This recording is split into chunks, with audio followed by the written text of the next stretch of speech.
Thank you, and welcome to Calipers webinar, What's Missing from Most 360s? The three things that make these evaluations truly effective. My name is Patrick Sweeney, and I'm the Executive Vice President of Caliper. Today, I'm very pleased to share with you insights and some compelling stories from various experts on Caliper's 360 services. I'd like to also mention that all registrants will receive an email with links to slides and a recording of today's presentation. Now, this is the second of 4 webinars we'll be conducting this year. Our future webinar topics include hiring and coaching. Now I'd like to introduce the other speakers. With me today is Cindy Sachs, Vice President of Organizational Development Services at Caliper. Cindy's been with Caliper for 10 years and has helped design and deliver programs to enhance talent management. Her other areas of focus include employee selection, team building, leadership development, and executive coaching. Welcome, Cindy. Thank you for joining us today. Thank you, Patrick. It's good to be here.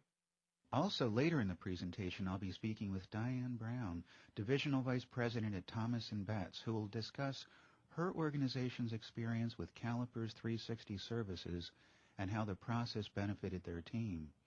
Also, Cindy Garrity, the HR manager at Belimo Air Controls, will be talking to us about the leadership team that participated in Caliper's 360 and how they were able to look at the team as a whole to pinpoint strengths and areas of development. And finally, we'll be speaking with both Deborah Goldfarb-Hadigian, the Vice President of Human Resources, and Karen Mitchell, the HR Manager at Barringer Harvard. Barringer Harvard has just recently implemented Caliper's 360 services, and Deborah and Karen will share with us their experiences with the process so far. Now I'd like to move on to what we'll be discussing during today's session. We'll be going over what is a 360, what is involved in a 360 evaluation, what makes a 360 evaluation effective, why use a 360 evaluation, and is a 360 right for my organization? So let's dive in. What exactly is a 360 and what does it do for a client? A 360 is an assessment process that allows us to gather information, behavioral observations from individuals that a person works with in a variety of roles to gain some insight in how that person is performing or how they're experienced in the workplace. For example, an individual's manager and their peers and their direct reports and perhaps even some customers or other business partners complete a survey and rate an individual on job-related behaviors and how well they think they perform those behaviors. The individual rates themselves on those same behaviors, and we gather all that information and put it together and look for trends and gaps to gain some insight of how effectively a person is carrying out the responsibilities of their role, where their strengths are, and where there might be some developmental opportunities or ways for them to leverage their strengths to a greater degree. So would the questions in a 360 survey be the same questions regardless of whether I was in sales or management or customer service or whatever my position? The questions can be customized to the role. Mm-hmm. They can also be customized to competencies that an organization might have designed themselves. The ratings correlate to the competencies that we would ordinarily look at for that position. Talk a little bit about why Caliper's approach to the 360 is so different from what people are used to doing. Yeah, I really believe that Caliper's point of differentiation is the consultative approach that we take. So that rather than just gathering the feedback, printing out a report, and sending it to a person, we very carefully and skillfully walk them through an interpretation of what that data says and help them pull the most meaningful pieces, help them hear the feedback in a way that's going to be useful for them, and then help them translate that into a developmental action plan. They then have the option of choosing whether to continue working with us or with internal resources or with someone else to help them actually affect those changes. You talk, Cindy, about where these evaluations come from. Certainly you have the in-depth personality profile that gives you an objective view of what motivates the person. You've got their self-perceptions, and then you also include the perceptions of managers, direct reports, and peers about their job effectiveness. Yes, that's right, Patrick. The Caliper profile provides insight into the individual's intrinsic preferences, their job-related strengths and developmental opportunities from a personality perspective. So by understanding their internal motivators, we can create a point of view about what's happening on the inside, a perspective that's not always visible.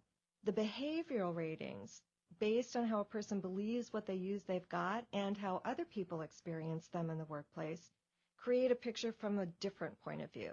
They're based on external observations. By comparing the results of the validated scientifically sound personality profile with the behavioral observations, we get a very comprehensive view not only of how a person performs, but why they may excel in some areas and struggle in others. And just how can the insights from the personality profile give more depth to the 360 evaluation? Let me give you a quick example. If someone comes across as distant or aloof, if that's perception that the individual's peers have of him or her, it could be for two completely different reasons. The individual could be shy or arrogant. There are two very different psychological places that can account for similar behavior. So as a coach, the insights from the in-depth personality profile can help me guide the individual in this case. And the guidance could come in two completely different ways. The goal is to help the individual become more open and engaged with his or her coworkers. But the approach would be very different if the individual was shy than if the individual was arrogant. Do you sometimes get real distinctions between, say, for instance, how their boss perceives them and how the people who they are bossing perceives them? Sometimes, and that can be very telling. It can provide us with insights on how a person is managing their relationships across the organization. So, for example, hypothetically, we could have an individual whose manager's ratings are exceptionally high. On a 5-point scale, they give them a 5 rating, an excellent rating, all the way across the board. And when we look at the ratings from their direct reports, they may be more moderate. So I might ask a person some questions then about why that might be the case. How much visibility does your manager have into your day-to-day responsibilities? How are you communicating with your manager in a way that might be different from those people who report to you? And really help them understand how they may need to change the way that they're communicating with people in order to make sure that all of their professional relationships are effective. So we can gauge a lot also about a person's values and where they're placing their time and attention and whether that may need to be adjusted as well. And how much kissing up they're doing. How much kissing up they're doing. But the realization there is very important, that it's not just how your team perceives you is what's going to carry you. That's right. Well, and let me give you another example along the same lines. In fact, I just gave some feedback to someone about a 360 a few days ago where this was the case. There were 5 direct reports that had rated this individual, and 2 of them consistently gave high ratings, and 2 of them consistently gave moderate ratings, and there on every competency, every behavior, there was 1 rating that was as low as it could get. And so this person kind of brushed it off and said, well, one of my direct reports doesn't really like me, we don't really get along, and she was having a difficult time absorbing that information or accepting it and just didn't want to go there. So the question that I asked her was, well, is it important that each member of your team have a positive experience with you as a manager or not? And of course the answer is, well, yes. So then the follow-on question is, well, what can you do to improve the relationship with the one individual on your team that you already knew you had a fractured relationship with, and the feedback would indicate that it's not helping you, it's not helping the individual, it's not contributing to the effectiveness of your team. In fact, it's detracting from it. Great, Cindy. Those are some excellent points. And now we're going to be talking with Diane Brown, who is the Division Vice President at Thomas & Betts. Thomas & Betts is a leading producer of connectors and components for worldwide electrical markets and has manufacturing facilities throughout North America, Europe, and even in the Far East. Now, Diane, Thomas & Betts has been assessing applicants using Caliper's in-depth personality profile since 2000, and then about 5 years later, in 2005, you started using the 360 approach. Yes, we did. Can you tell us how that came about and why you felt that was an important need at that time? 2 things. A couple of our managers who had used the Caliper as a hiring tool and had a great deal of faith in the direction that it pointed them with respect to candidates. As we were looking at their personal development, we found that they needed some personal leadership development. And because of their confidence in the Caliper tool, we explored the possibility of using the Caliper 360 for these individuals. and that's the way that we chose to go with them. Additionally, at roughly the same time, I had a little training class of 12 operational leaders from our manufacturing plants, and we wanted to provide a highly effective way of leadership development, personal development, and coaching for them. And we found that the Caliper was a tool that delivered that to them at their schedule with highly targeted developmental activities that came out of that. Interesting. In terms of the leadership development and some of the coaching that you're talking about, can you share a story about someone and how they benefited from this process of getting insights about how they were coming across through the 360 process from other people that they were working with, and then the in-depth personality profile and the coaching that came from that? Certainly.